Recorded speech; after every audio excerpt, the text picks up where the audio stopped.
বানাবো mix veg, তার জন্য এখানে কুমড়ো, পটল, কাঁকরোল, বিনস, পেঁপে, আলু আর হচ্ছে বেগুন কেটে নিয়েছি। আর আপনাদের কাছে বাঁধাকপি থাকলে অবশ্যই দেবেন, আরও টেস্টটা ভালো লাগবে।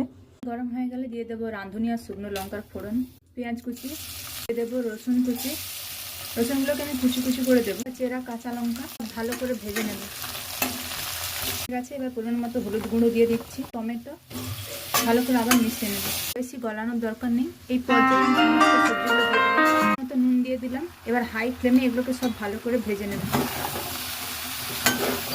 কিন্তু মশলা দেওয়া বাকি আছে, আগে এগুলো ভেজে নিই। এই মশলাটা বানিয়ে রেখেছি বাড়িতেই। জিরে, মৌরি, ধনে, কালো জিরে, এলাচ, গোলমরিচ, দারচিনি দিয়ে।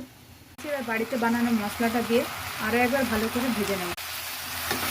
ভাজতে ভাজতে তো অনেকটা সেদ্ধ হয়ে গেছে। এবার পরিমাণ মতো জল দিয়ে ঢেকে কিছুক্ষণ ফুটিয়ে একদম কমপ্লিট। যারা একটু ঘেঁটে খেতে চান তারা ঘেঁটে দেবেন।